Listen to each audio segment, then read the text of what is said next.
Good morning, AP Comparative Government. You guys are back from break. I am still off, but here you guys are tackling the next case study in our curriculum, which would be the case study of China. Technically, it's the People's Republic of China, and we'll be covering a number of different topics within that would help prepare you for the AP exam that takes place in May. A brief outline that we need to go over. So what we're going to be talking about for the next week and a half, depending on time. I'm hoping that y'all are going to behave and simply listen and take notes, and then things will go as smoothly as possible while I'm gone. I'm talking to you, Ryan. Okay, so the outline goes as follows. Introduction, the historical development of the state, the political regime, the political conflict and competition, which is kind of laughable to a certain degree, society, political economy, foreign relations in the world, which we know China does have a rough time with that, and of course the current issues. So let's talk about the introduction. Okay, so why are we studying this case? The history itself extends back, well over 4,000 years of documentation. It is the most populous country in the world, and it has recent and rapid economic development that we've witnessed as the patrons of most of their goods, and they've been a central figure in the process of globalization. It's important to note that China has been unified in terms of ethnicity and culture for those 4,000 years. And today they're close to about 1.4 billion people, the largest population of any country in the world. As we know, India is right behind them. Some of the recent developments that we're talking about is, again, in the 1970s, they took on a more liberal economic policy approach because they were watching the USSR struggle. And so they took it on as reform and opening. And this is a defining trait of the Chinese version of communism. Okay, the country has been focusing on opening the economy and accepting entrepreneurship. And of course, entrepreneurs being involved in the development of the economic system. However, they maintain a strict control on politics. And one of those primary examples that we'll be looking at, of course, is the violent repression at the Tiananmen Square in 1989, which is probably one of the most famous and well-documented cases of government oppression in China. Now, when it comes to geographical and demographic features, one of the largest countries in the world with a range of climates and geographical figures, which you're going to get a handout this week on the different microclimates that exist within China.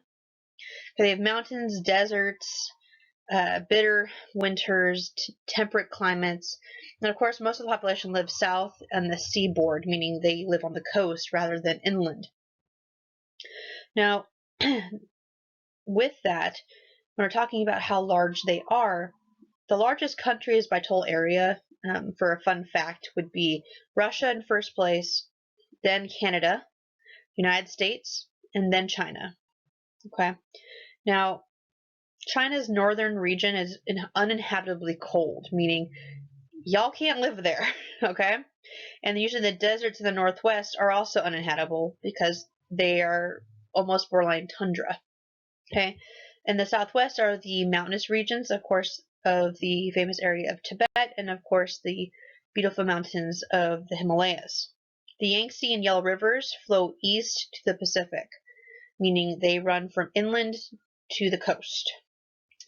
They have the Three Gorges Dam built on the Yangtze that opened in 2008, and that was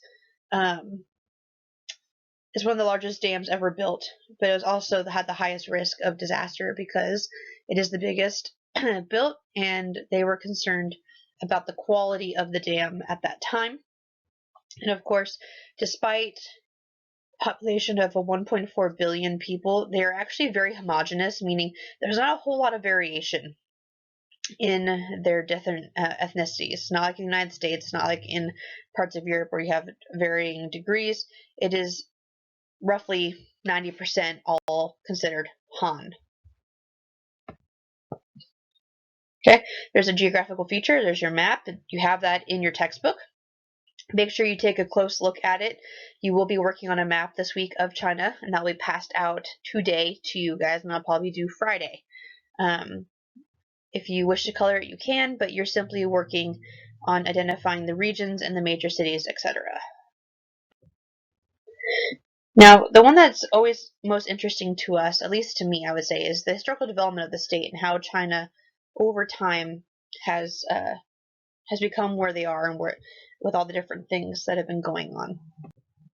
Okay, so the centralization dynastic rule.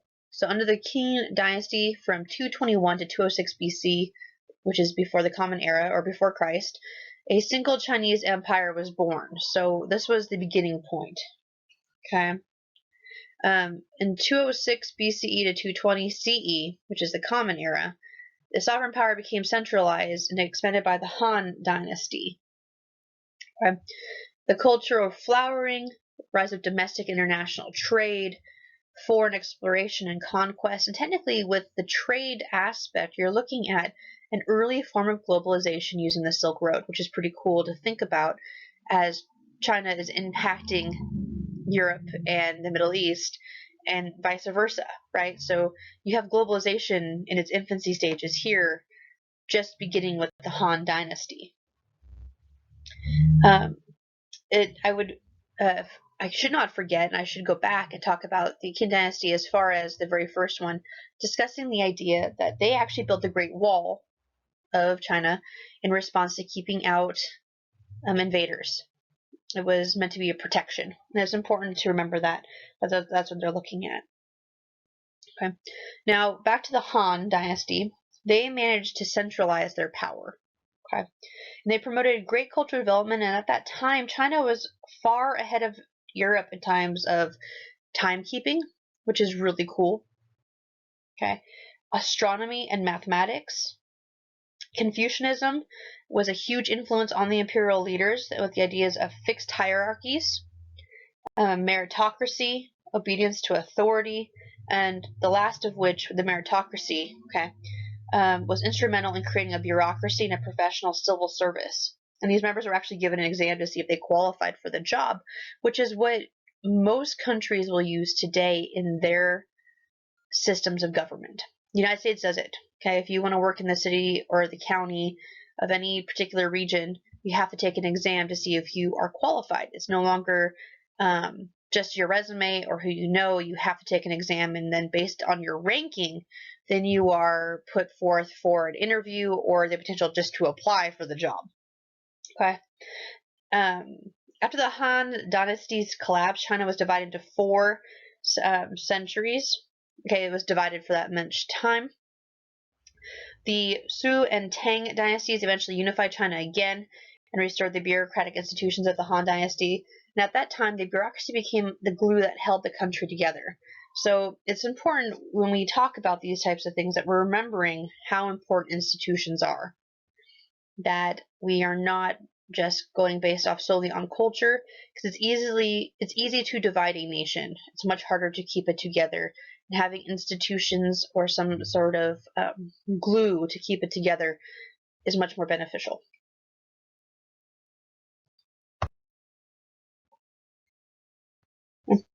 Now, with the affluence without industrialization, so by the mid 1440s, the Chinese Empire banned long distance sea travel and didn't really desire to develop its technological innovations any further.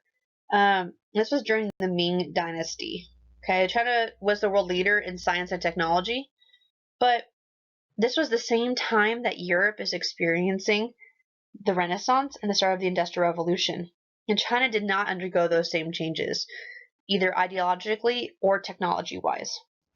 And there are three types or three reasons why this is the case. We have cultural, economic, and geographical.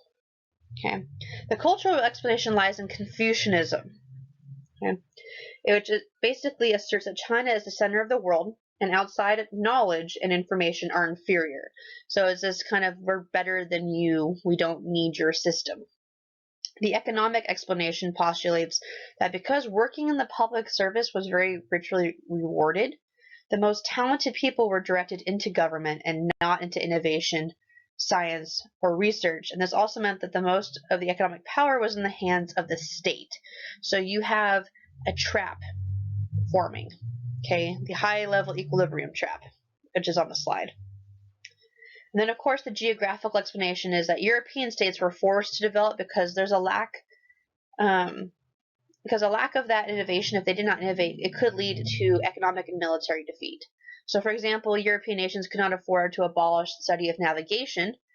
States that resisted progress soon disappeared from the map. And I'm sure some of you can remember back to your AP Euro, where if the countries weren't part of the development or part of the Industrial Revolution, they suffered greatly. Okay, now China is going to end up rejecting technology and then embracing isolation because it didn't face any rival powers in that area on their policies. There was no rival. Okay, it wasn't until 1514 when the Portuguese arrived that there was some sort of mixing. Okay, European traders were showing up. Okay, and they wanted to have trade contacts with China, but the Chinese were super restrictive on what could be traded, when, who, what, etc. And then, of course, China and its empire began to lose its control in these interactions with the outside world because the nifty thing of opium. Okay, the opium trade and the opium dens and the opium issue really kind of flooded the system there. And so the first opium war was against the British, which started because the British were smuggling opium into China to break its tight control of economic trade relations. Essentially, they were kind of using drugs to destroy from within, which was a major defeat for China. Because remember, again, they are not developing. Therefore, when it comes to the war, they don't have the same technology development of Great Britain. So you're going to have outdated versus updated, and usually the updated wins. Okay, and this is the part where people wonder, like, hey, is this where Hong Kong comes into play? And that is absolutely correct. Great Britain took Hong Kong, and that was part of their colonial empire until 1997. And as we know now, Hong Kong is the most free area in the world when it comes to economic innovation.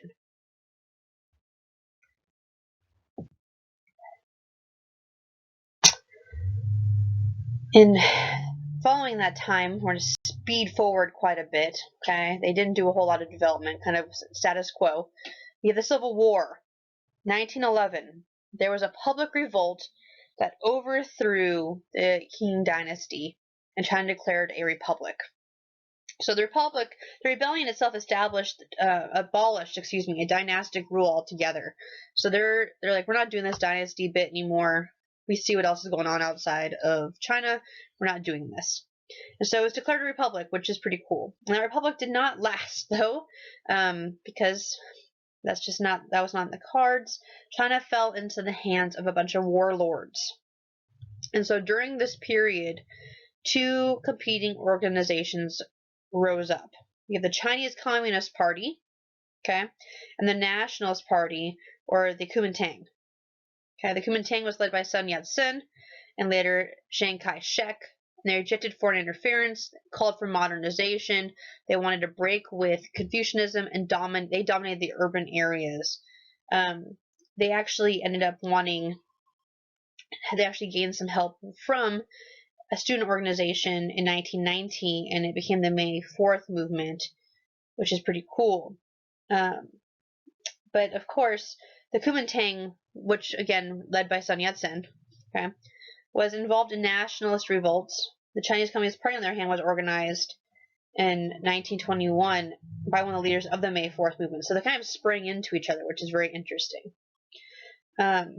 When Sun died, Chiang Kai-shek, the leader of the KMT, that can be their acronym. You need to know it for the AP exam, so burrow this away.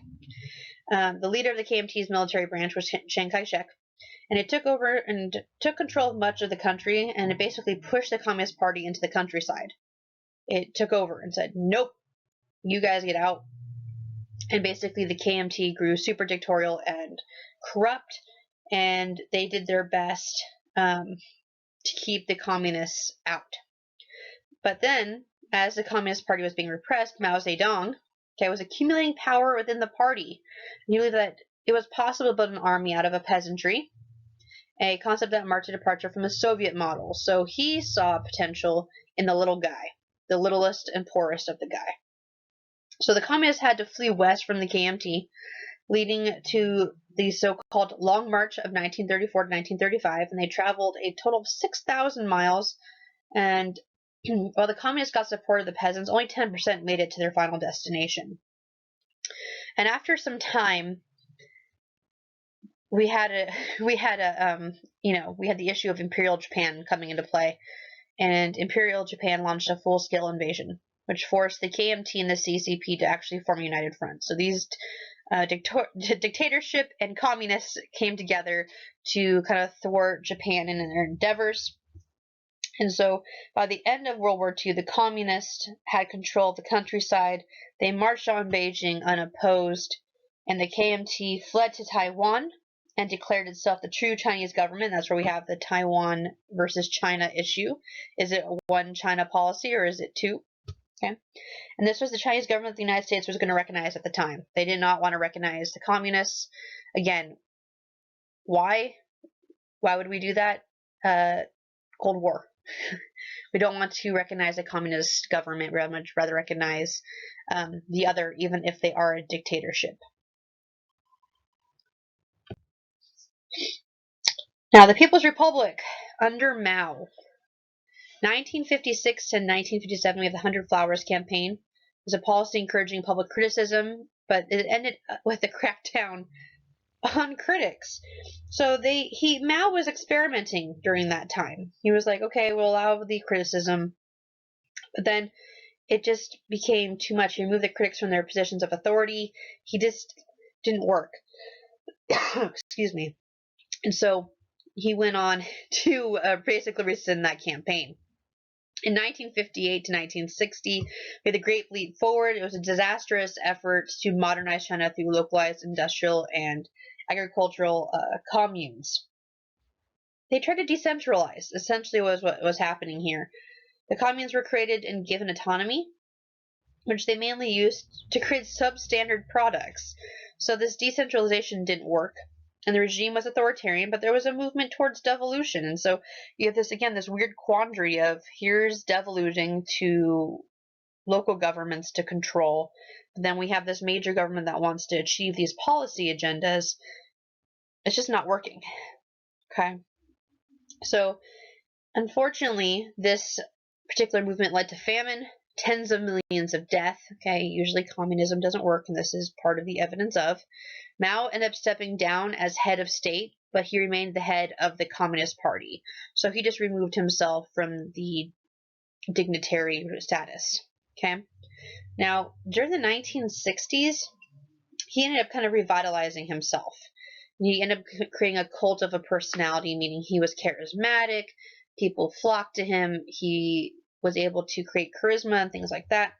And so he basically put himself at the center of power by writing this famous thing called the Little Red Book, or better known as quotations from Chairman Mao. Okay, Mao encouraged the public to start the Cultural Revolution, which is a radical movement to regain political control from leaders.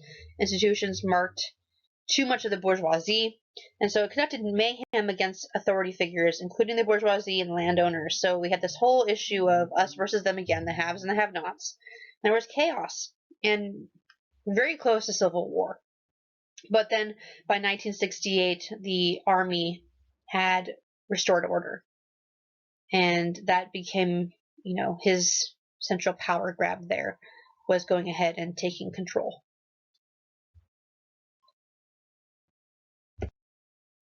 Reform and opening after Mao. So Mao died in 1976, and Deng Xiaoping eventually came to power.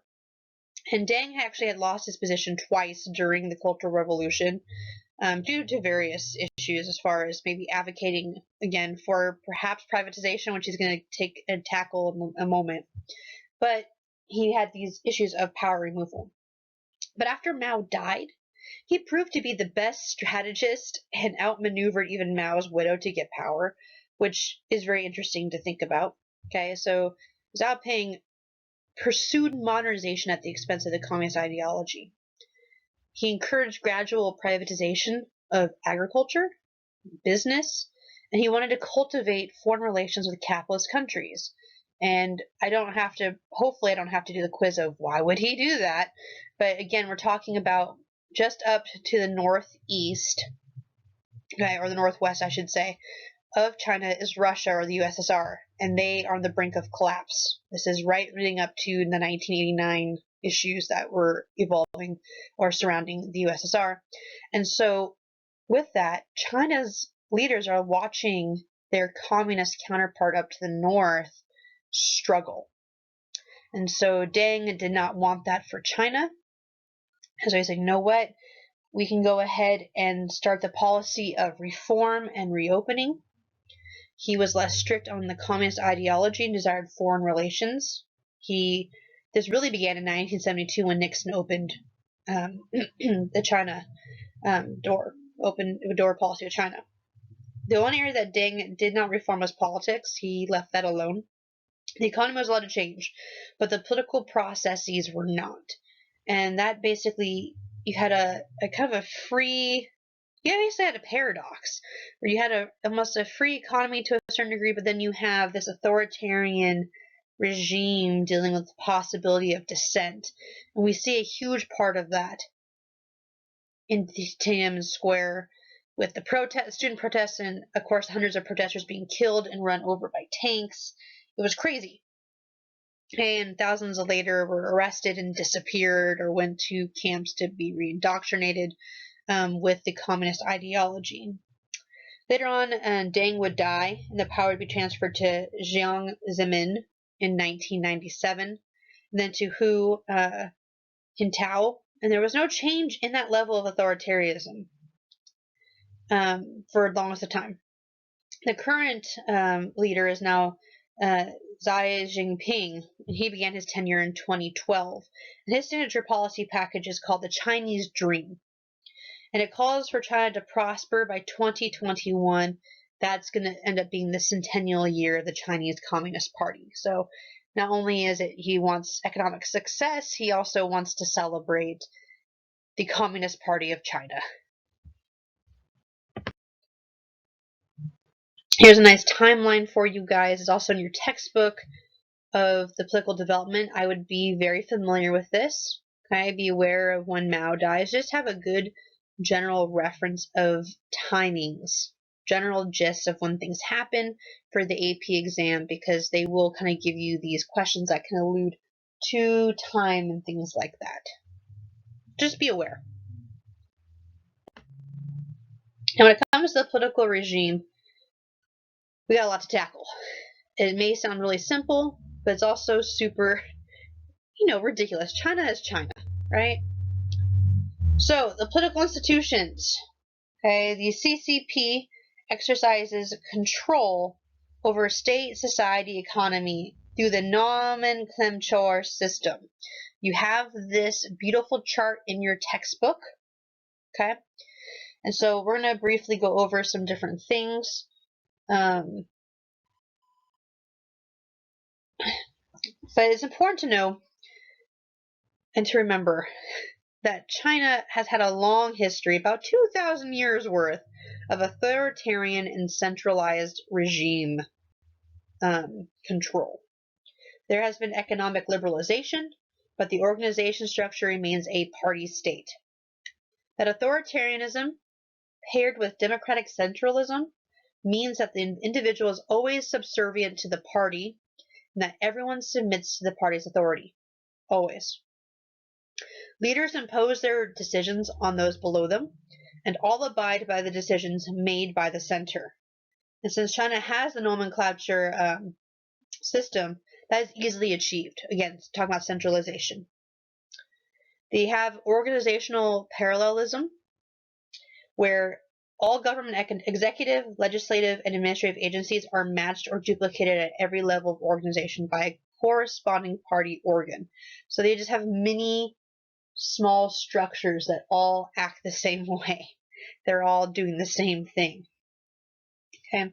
Societal control is achieved through the Maoist practice of Danwei, or Danwei, And that's the work unit system that gives all people an affiliation in a lifelong group based on occupation. It goes back to the idea of communism promising jobs, occupations, and stability. And so they continue on to do this. You also have the Hukao system. It's basically a household registration that fixes population in a given location. So they are super strict, again, on their policies pertaining to how many people reside in a region. Okay?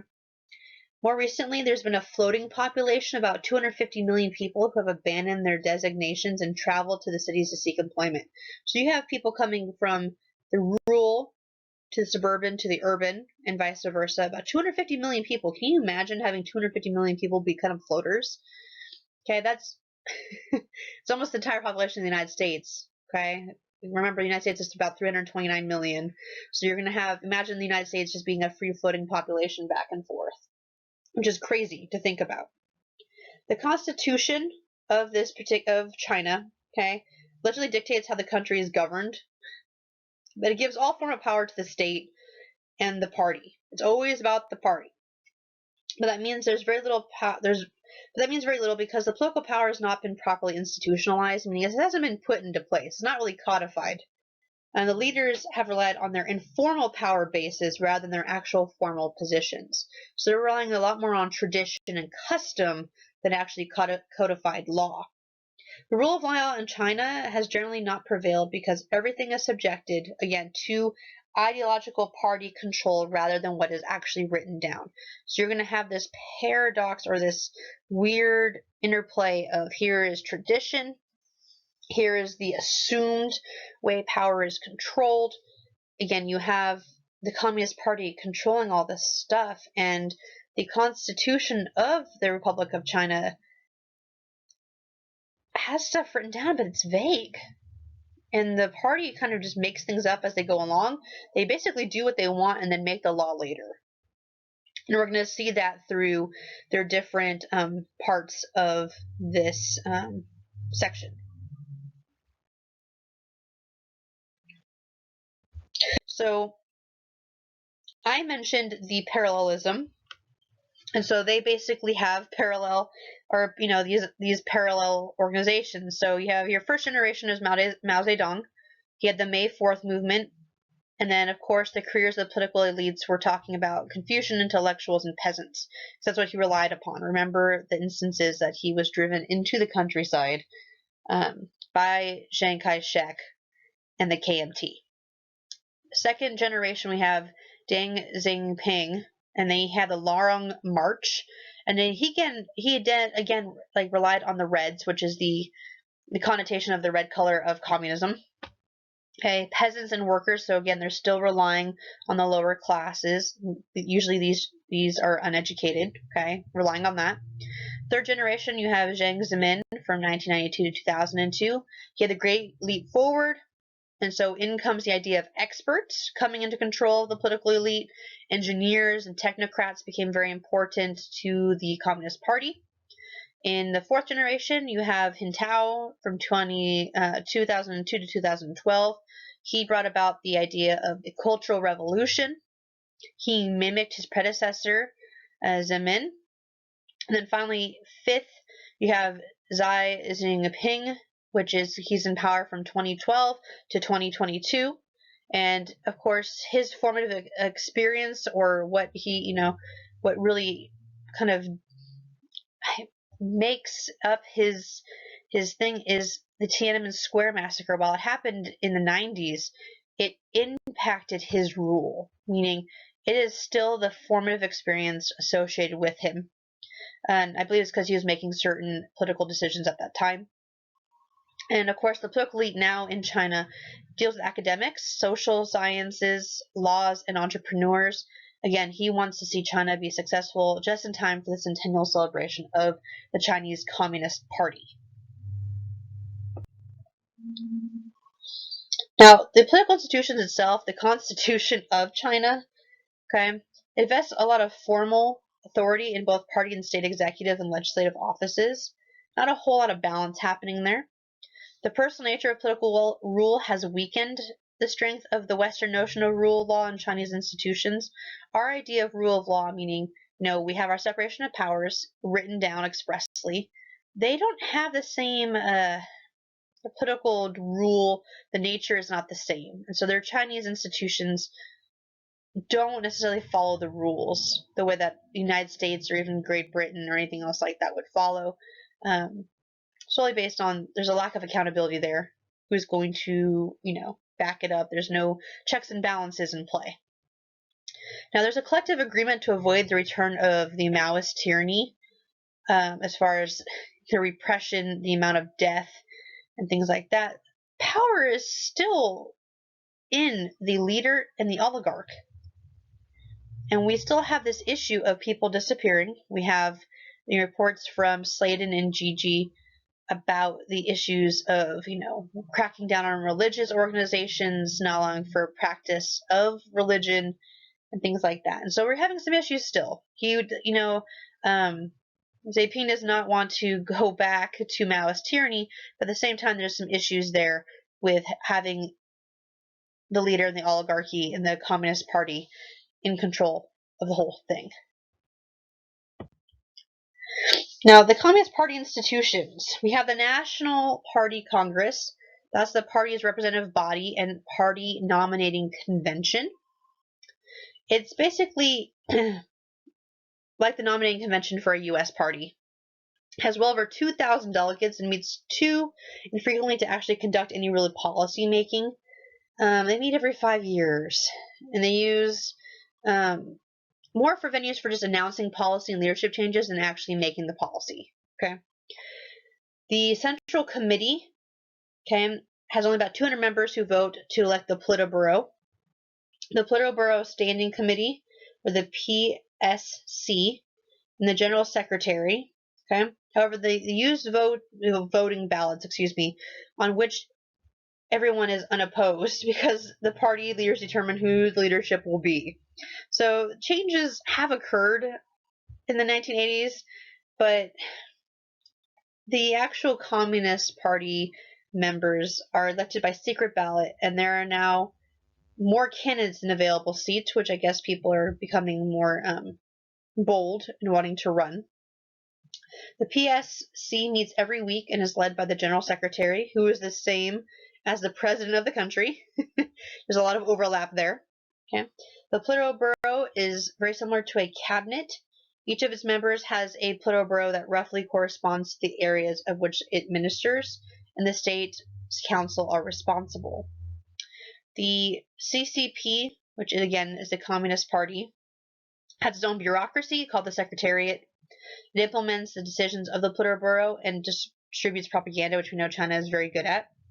And we cannot forget about the Central Military Commission, or the CMC.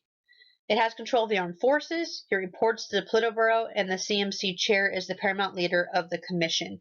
And so again, you have a lot of overlapping roles, but essentially you have almost like you have an executive branch here mixed with the representative body. So it's very strange. Not a whole lot of separation of powers happening here. Not a whole lot.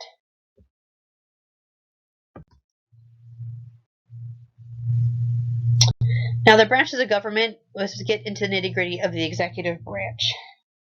Okay.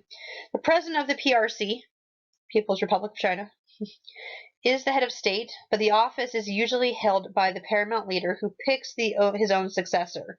And in fact, not only did Deng choose his own third-generation replacement, Zemin, but also tapped fourth-generation successor Hintao, just as Zheng and Hu each served a decade as head of state, head of party, and head of military. It is anticipated that the current fifth-generation leader, Xi Jinping, will likewise complete his 10-year term as a Secretary General, or General Secretary, Then he will be the PRC president, and then the chair. And so he will be in power as the General Secretary till 2022, the PRC president until 2023, and the CMC chair until 2023. So you can see here that he runs all three of those positions. And so you have,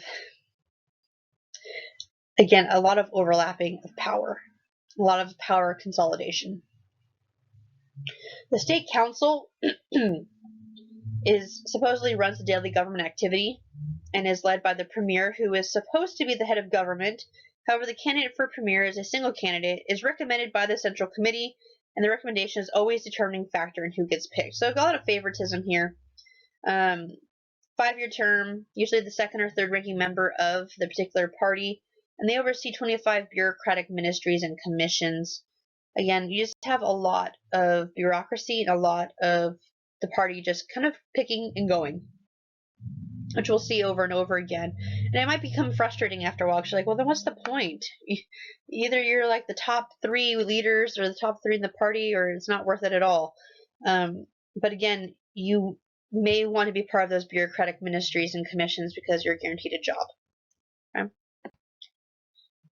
So there is Xi Jinping and Li Jing. Okay? And so you have them there, their respective leaders, 1 and 2. Okay. Now, the branches of government, the legislature, the National People's Congress, the NPC, it's a unicameral, meaning one chamber branch. Again, remember, the United States has a bicameral. The People's Republic of China has a unicameral, one.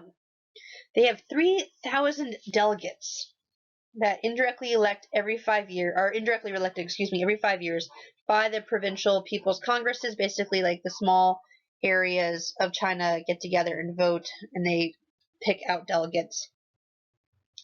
The top NPC leader must also be the member of the CCPS's PSC, and despite having constitutional authority to pass laws and amend the Constitution, this body never had any influential role in policy making. It doesn't have it. It's very weak, and they rely, again, mostly on the executive to take care of business. They're more of a figurehead. They're more of just there to kind of confirm or nod along with the executive branch. So again, going back to the idea of checks and balances, the legislature does not check the executive in this system. It does not. It is not going to conduct any type of investigations. It's not going to create any laws. It doesn't have express powers the way that the United States system does. Again, it's a dud. It's a dud. Now, the judiciary branch, okay, it's a rule by law rather than rule of law. And essentially, the judicial system is subservient to the party hierarchy. Again, the party controls everything. And it's difficult to actually define the system itself. Prior to 1978, there wasn't even a penal code, meaning there was no criminal code up until the 70s and almost 80s. And now that there is one, its provisions are used selectively and is based on the elite's ideological positions and proclivities. And there is no rule of law because the elites are not subjected to it. They use the law to rule. It's a manipulation of power. It is corrupt. Okay? It's not like what we see here. And so it's very hard for Americans to even get the idea of ruling by the law instead of rule of the law, meaning everyone is subject to following the rules. Not in China. The elites are exempt.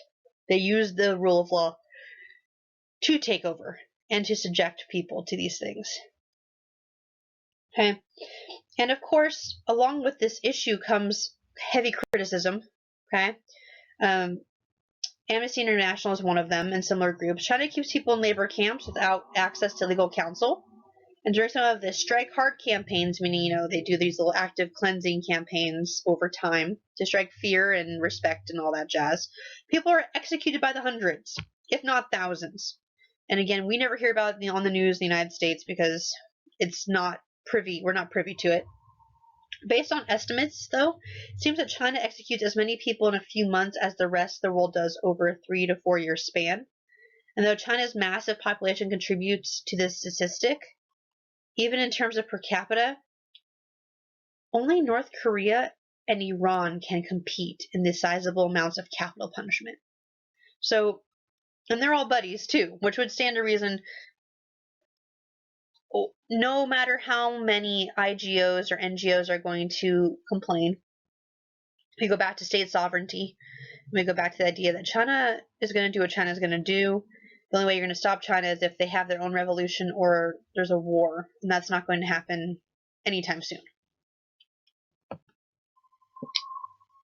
So here's their government structure. I believe you have this also in your textbook. You have your party institutions, okay, and then the government institutions, the mirroring. Okay, so let's break it down. You have the Politburo Standing Committee to the Politburo, and it's equivalent to the State Council Standing Committee to the State Council. And then back on the party institutions, you have the Central Committee going down to the National Party of Congress. And the same side, you have the MPC Standing Committee down to the National People's Congress. So you have formal selection procedures going up and actual lines of control going down. It's all backwards because that's how China wants it. They want the party in control. Now, when it comes to local governments in China, historically, they've had a strong centralized government that has consistently resisted federalism, the idea of having levels or tiers of power. So in the United States, we have a national level, a state level, and a local level. In China, they have resisted that notion. Okay, the central structure of the parallel government rule in local counties or governments. So they have 34 provisional level administrative units, almost 3,000 counties, 40,000 plus townships, and more than 700,000 villages. Okay, and so they have some devolution there, but not a ton. Okay, and over the past 3 decades, roughly the past 30 years, a lot of central political leaders are experimenting with limited local democratization, kind of giving them the idea that they're making choices for themselves, but in reality they're really not. So that's another issue there, is that it's all about perception and manipulation of control, and the Chinese government is very good at allowing people to feel a idea of like, hey, we're able to vote, for a delegate or things like that. We're making our own decisions about how much, rice is going to be grown this year or what we're going to do with the rain. But ultimately, the policy agenda, the national government, everything is still under the control of the Chinese Communist Party. Now, the People's Liberation Army, or the PLA, they're basically China's standing army, navy, air force, and technically it's the world's largest military force. Just simply by sheer size, it would make sense that a country of 1.4 billion people would have a bigger military than, say, the United States with a population of 329 million.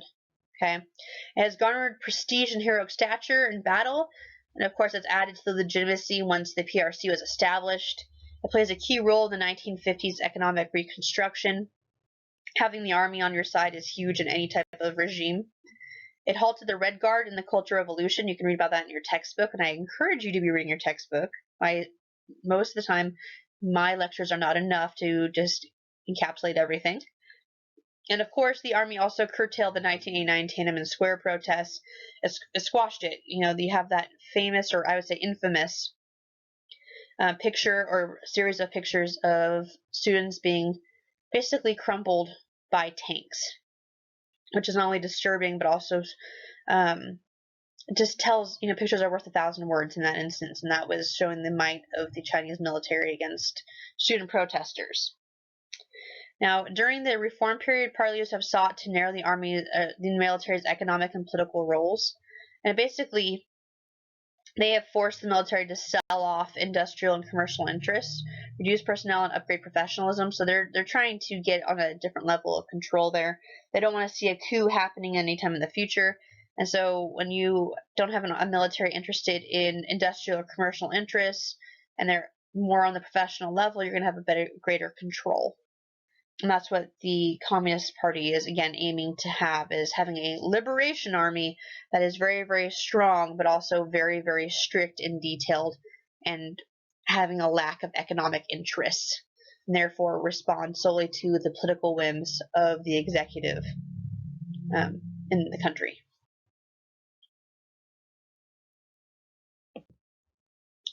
Now it comes to political conflict and competition. Oh boy. Okay, oh boy. The Chinese Communist Party. Okay, membership in the CCP remains essential for acquiring political influence. So if you want to get anything done in China, you have to be part of the CCP. Membership is sought after and selective. Over time, different social sectors are targeted for party inclusion. They kind of do it in waves and try to get certain things to be popular. So three represents they have 2001 party policy to include private entrepreneurs along with workers and peasants. So they're now bringing in those who would hire the workers and pay them. So they're trying to include the entrepreneurs. They want the entrepreneurs to stay. The last thing that the Chinese Communist Party wants is for these entrepreneurs to go elsewhere, which is super tempting. Okay. There was no institutionalized vice office to ease the transition to successor either. Deng institutionalized succession process after chaos following Mao's death. So there's still no formal institutional codified, rule of how are we going to, have a successor. They choose their successors, which is what we talked about earlier. And again, there is more custom and tradition than actually written law or rule.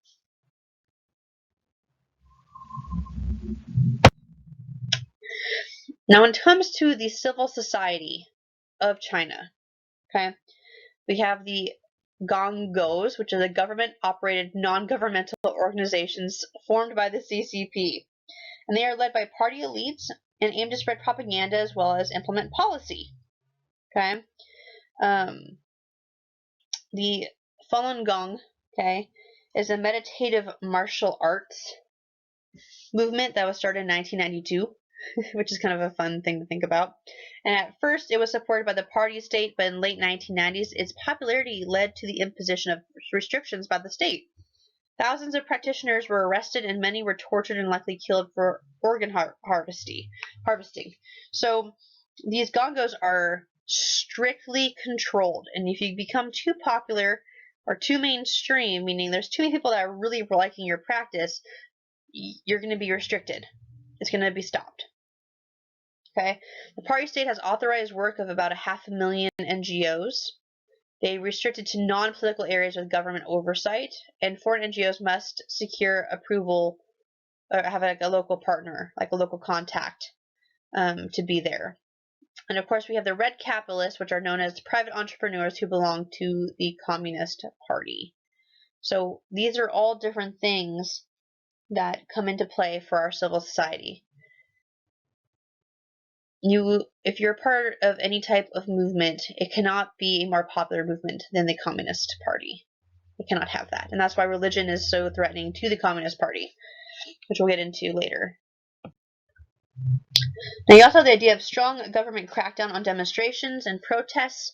We have the Tiananmen Square, and we just talked about the Falun, which is the idea that, again, this type of meditation practice became too popular, and it was too much, and it ended up not going well.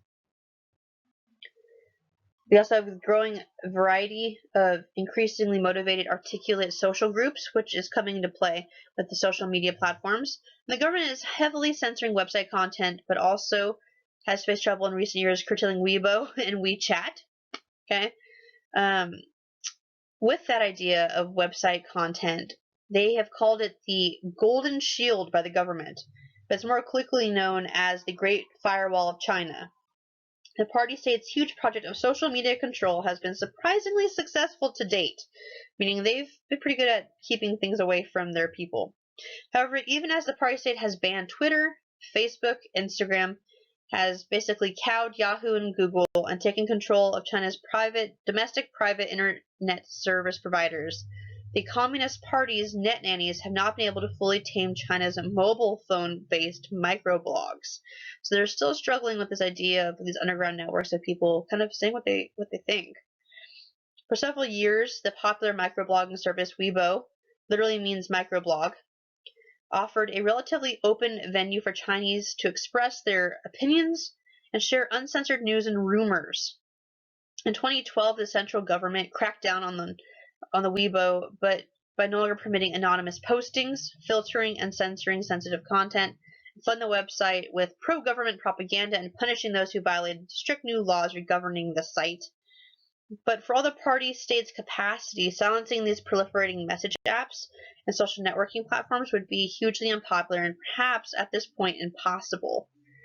In 2013, Chinese net citizens daily posted over 250 million microblog messages and over 20 billion WeChat and other instant messages. It remains to be seen how microblogging and micro-messaging will continue to change Chinese society and perhaps even its politics. So these smartphones are causing a problem for China, more specifically the Chinese Communist Party, because now how are you going to control all of that? You're going to have specially made phones. They already have a specially made platform by Google for searching. Now they're going to have a special type of phone coming in from Apple in order to keep certain apps off of the availability. So the question really becomes, where does it stop, and how can the government actually be able to curtail it? And people only take so much control, and if you don't allow for some sort of expressionism, usually people end up resisting. And so it's very important that it's noted and seen that you can't control it all. That's just not how it works. So it's very important that the Communist Party maintain that fine line of control and freedom, or some perceived amount of freedom. It can just be perceived. Now let's talk about Chinese society.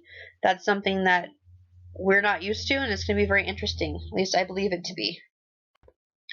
Now, the ethnic and national identity, the Han Chinese make up more than 90% of the population, but China recognizes at least 55 minority nationalities existing. Many minorities reside in the autonomous areas that make up more than 60% of China's territory. We're talking about the rural areas toward the west. Violent conflicts in Xinjiang and Tibet stem from a demand for greater autonomy. Tibet does not want to be part of China. Okay? Free Tibet has been a movement that has been around for decades. And I can't imagine it stopping anytime soon. Now, they also have tremendous linguistic diversity. However, since the 20th century, the government has imposed Mandarin as its official language. But they have various forms of dialects in the countryside. Don't forget, they also speak English pretty well in the east on the seaboard. Because again, money's language is English, and that's at least currently. And so a lot of Chinese entrepreneurs and businessmen and engineers and things like that, the elite, learn English as well as Mandarin. And vice versa for the United States, we have a lot of business leaders learning Mandarin in order to be competitive on the global scale. Here is a map, I believe you have it in your textbook, of the Chinese ethno-linguistic groups. Okay, you can read there further on the different types of, who's saying what, things like that. Taiwan has a lot of Indonesian speaking. But again, you can take a look at that yourself in your textbook as you're reading and see where the dialects fall. And remember, ethno-linguistic is not only just linguistics, also ethnicity. So the ethnicity and the language are tied together.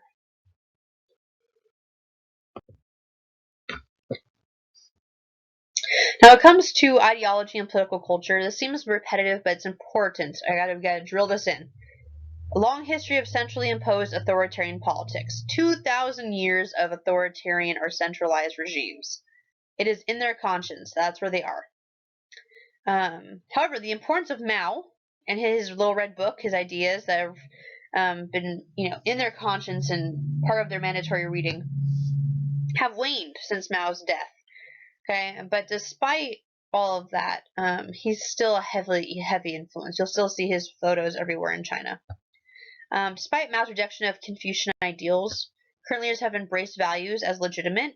So they're kind of going back to their roots to a certain degree, but they're not. Confucianism does not equal individualism. So the urban areas on the seaboard are actually looking more at modern cultural values, much of what we see in the West, and they're looking at individualism. It's been huge. China also has fierce nationalism, not the same nationalism as the United States, Remember, we talked about this previously, that nationalism in the United States is starkly different than nationalism abroad. The Chinese are very proud of being Chinese, and that is it. Okay? And they have a huge issue with the idea of xenophobia, meaning they are afraid or have an irrational fear of immigrants. China does not take in refugees or asylum seekers or things like that. Okay? One, their population is already at 1.4 billion, and two, they see that as a detriment to their political culture. They want to maintain being Chinese. They don't need anyone else to come in and add to a control issue. They can't predict if they're from a different country. Now, to the political economy, which is going to be fun. Maybe I think every part of China is fun. I don't know. But it's going to be fun. So let's go back. We're going to back trail back to under Mao, because that's where it always begins, Mao. Okay, in 1949 to 1978, China adopted the Soviet-style communist political economic model. They called it the Iron Rice Bowl. Okay, the state ownership of all property, so people were not owning homes or things like that. Sorry, Charlie.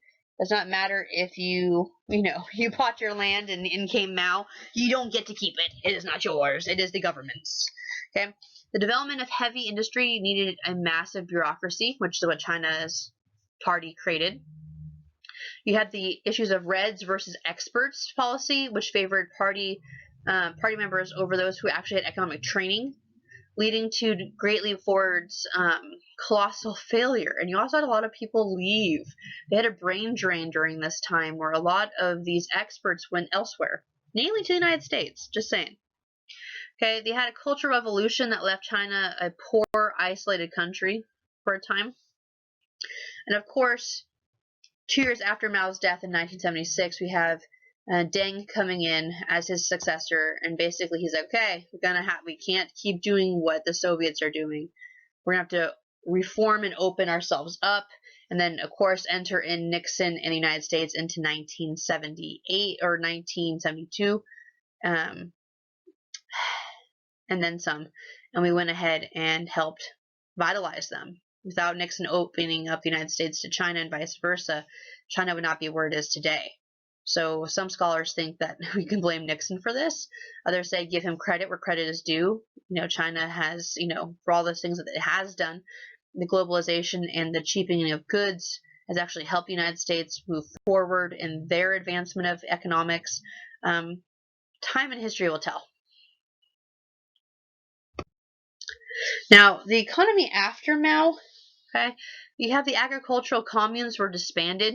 Okay, the whole idea of like, hey, let's all hang out in little village communes.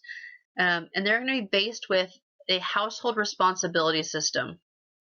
And you can read further in your textbook about that. But again, we're talking about occupations and who is responsible to do what. Industries were decentralized while collective and town and village enterprises took their place. They allowed for economic freedom, encouraged to generate profits. Again, a departure from the communist style. China was not going to be a part of their collapse. They weren't going to do it. In 1979, the government created special economic zones to end economic isolation. So they were trying to do globalization on a small level in China. Okay, they decided that they were going to go ahead and specialize in things, mainly not making really bad products or products that were really badly done. China started making things that, products that people would want to buy. By the 1990s, okay, they went from a socialist command economy, which is basically the communist style of quotas and things like that, and they transformed it into a socialist market economy. Not the same as the social democrats in the Northern Europe areas, but we're talking about the idea that they want profit, but there's certain levels of control of what you can and cannot do and who gets what. So the government is still steering. It's just not, the quota system is gone and they're allowing for people to seek private profit, which has led to China being very prosperous in the 1990s and now into the present.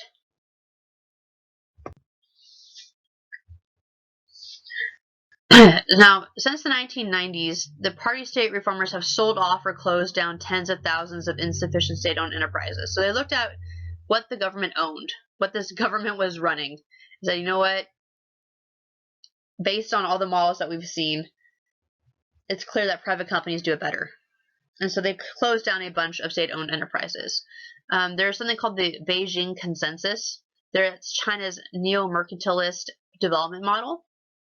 And so they go ahead and give preferential state treatment for domestic firms as hampered prospects for foreign companies. So they give preferential treatment. Okay, they really want to see success.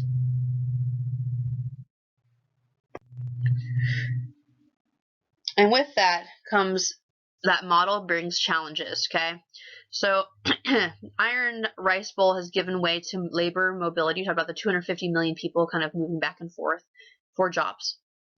Some job uncertainty as well, because again, now the state is not controlling who gets what to a certain extent. So occupations are not always guaranteed. And of course, with the lack of guarantee comes unemployment. So that's something that most countries deal with normally, but China has a much bigger population to deal with. And so their growth model does bring some challenges. Inequality has grown, of course, between the individuals and regions. Rural China remains mostly poor, while urban East Coast traded the ports prosper, and that was something that you could see coming from a mile away. It's no surprise that the rice farmers and things like that in the rural areas are suffering, while the people who are producing iPads and things like that and entrepreneurial products are going to prosper. There's no surprise there. They also have had some issues with rapid industrial development that's created some huge resource shortages and environmental damage. 500 million Chinese lack access to safe drinking water, which is huge. And another 500 million breathe dangerously unsafe air. That was one of the critiques when the Olympics were in Beijing, that the air was really bad for people to breathe in, and it was not boding well. And that's because of their huge amount of pollution. Huge. They do not have standards and regulation that the United States does. And China, lacks these regulations because their executive branch is not making them, nor is their legislative branch making them. They're about their bottom line, their profit, and they think, well, our economy is doing well. We're having these resource shortages, but we can go ahead and buy. So when China, started running out of steel, they started buying the South Koreans who bought it from the United States. So again, China can get pretty much what they want. It's just now they're starting to slow because they do have a lack of resources, and they do have an issue of an aging population, okay, which we'll be reading about. Now, we're seeing now presently China interfering on and off with the issue of North Korea, the issue of the Islamic Republic of Iran, the United States dealings with Syria, and of course Trump versus Xi Jinping on the trade war, which has died down immensely because, again, you have the United States, which is a service-based country, versus a product-based country of China, and there is going to be a trade deficit always because we're not trading the same things. So Trump has kind of gone quiet on it. It's kind of gone mute. We'll see what happens with that. All right, so China is a superpower. Okay, for a long time we had two hegemonic powers coming out of Cold War. We had the USSR and the United States. And as we know, the USSR collapsed, leaving the United States as the sole global power. They are the hegemonic power for a time. But as time has gone on with China's massive reforms and realizing that communism-style economy doesn't work, they have risen to power. And wouldn't it make sense that it would? I mean, they have 1.4 billion people. They have quite a bit of resources and the manpower to do so. So since Mao's death, China has steadily emerged from decades of isolation to become an important international power. They're in a centralized location there. If you look at the globe, you're looking at China takes up a huge amount of space, and they're the gateway between, Southeast Asia. You got Russia there, going into the Middle East. There's a lot in the Stans. You can't forget the Stans. Okay, so China steadily has come out of isolation. By 1970s, most countries had normalized relations with China, and they were no longer recognizing Taiwan. So we go back to this issue of Taiwan being separate from China, etc. Okay, now there was some concerns about China's peaceful rise because, again, their nationalist tendencies and their territorial disputes always leaves a black eye. Okay, we have the regards of Taiwan being a province of China that it demands to reintegrate, but Taiwan doesn't want to, and so you have this weird no, yes, I don't want to, I want you to issue. And most countries are saying, okay, we see Taiwan as part of China, a one China policy. There's also been some issues of the territorial standoff with Japan over the Diaoyu Senkaku Islands in South China Sea. Oil was discovered there. And so you have a quick scurry of not only Japan and China, but also the Philippines, Indonesia, Cambodia, Vietnam, all trying to get at that oil. Okay. And so right now they have a standoff between Japan and themselves. And China has had this nasty habit of creating little man-made islands and declaring them for China in the South China Sea, basically trying to gain access to this oil. And of course, we cannot forget North Korea's special relationship with China, and of course, there's some issues with nuclear threats, humanitarian rights issues. What is China getting out of being, allies with North Korea, etc. There's a lot of issues that arise out of that. So then the current issues in China.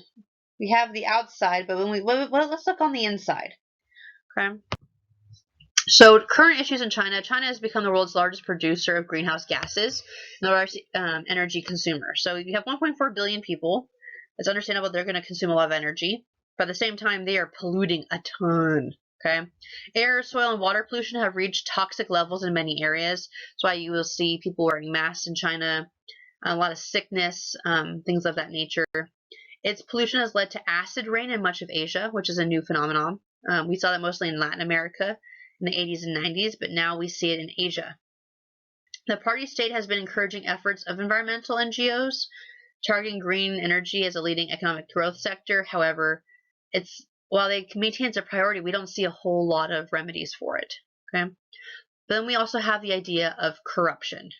Yikes. Okay, and it's challenging the growth of the country both economically and politically. Of course, we know corruption exacerbates inequality and frustrates the elite. When I say frustrates the elite, it doesn't mean, I should say, with elites. People get upset. Rightfully so. They don't want to see people, they don't want to see the elites getting more and more. You want to see the poor getting poorer and the rich getting richer.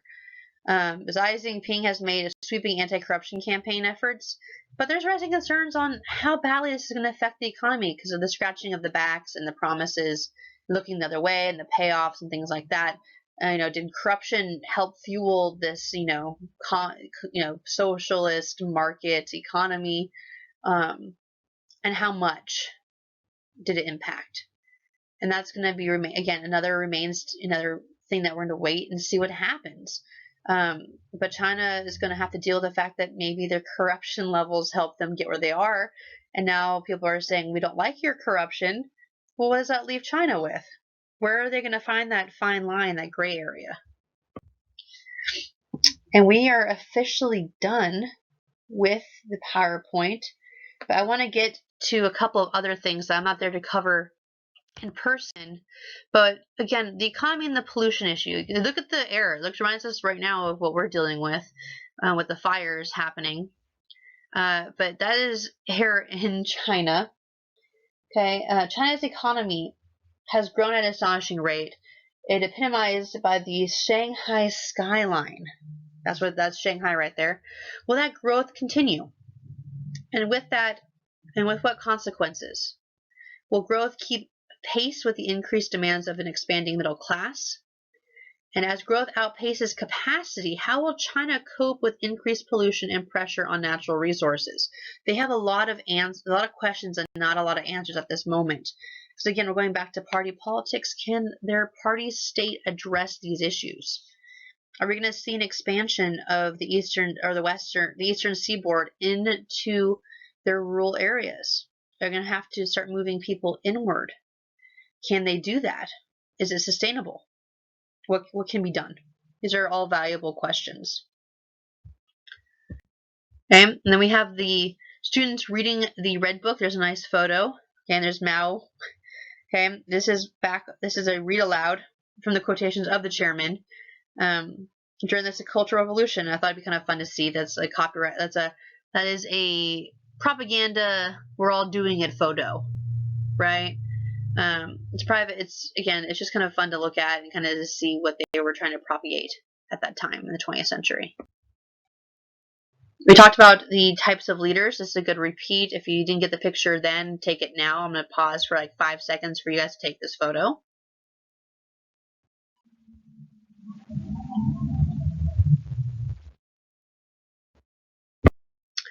Okay, and then we're going to be looking at state power. And it's a little small, so I'll read it off to you guys.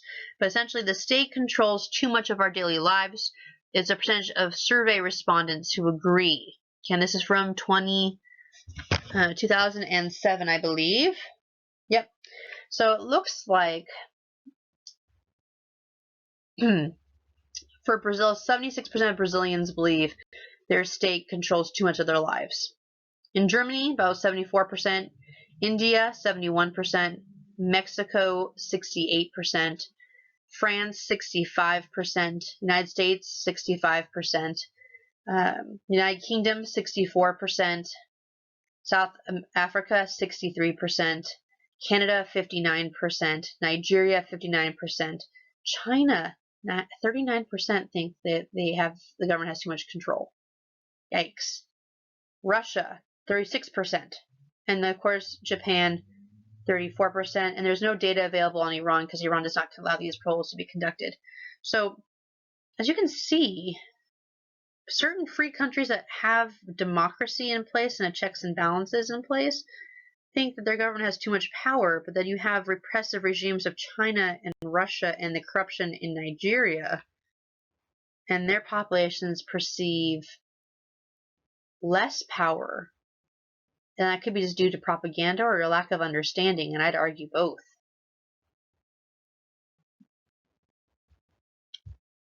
Here's a fun political cartoon on the internet and state control. Remember, China's governing party state has thus far employed its Great Firewall to good effort in thwarting the free flow of information. However, again, we're talking about this issue of outmaneuvering using smartphones. So how is the Communist Party, the party state, going to deal with this? It remains to be seen, but it's interesting to think about. I'm sure you guys will have plenty to talk about after this lecture to kind of figure out, okay, what's going to happen. Here is our ethnic and religious population numbers. Okay, mostly the Han Chinese, 91.6%. And then, of course, religions. They have the folk religion, 22%, which would be out in the rural areas. Buddhist, 5% Christian, 2% Muslim. Muslims actually have found themselves in work camps due to fears of terrorism. And then other unaffiliated, 53%. And that can be Confucianism, Taoism, agnosticism, atheism, or just complete, loss of what it would be to have religion, since religion is not encouraged in China. Labor force by occupation. Industries, 30%, services, 42%, agriculture, 28%. Most of their services are in-house. It's not the same idea of like Verizon starting in the United States and having, providing cell service across the world. China has a different type of services set forth. They also have an interesting issue of women in the workforce. That's been a growing thing in China, as women are at work. Okay, prized for their dexterity and docility, single women comprise much of China's increasingly sophisticated assembly line workforce. So putting together the special technological things that we buy, because their hands are smaller and they're seen as more docile and careful, they are chosen for that particular job.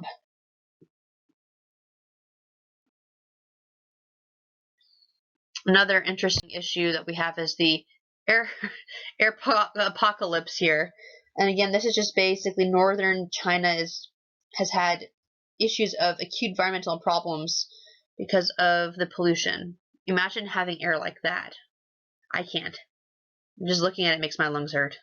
That's what the reality in China is, especially in the northern part, is their pollution and unregulated standards of air is leading to this. Okay.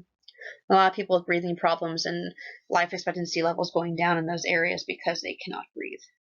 Okay, so this concludes our different topics of China. Okay, you're going to be reading on Chinese torture this week. You're going to be reading on Trump in China. You're going to be doing a map and all this different stuff. So please be aware of all those things. And keep on reading your textbooks and keep asking questions. You can always email me. My email will still be open. I don't know how frequently I'm going to be able to respond to you, but if you have some pressing questions about China or anything else that you find that you're not understanding, feel free to email me always.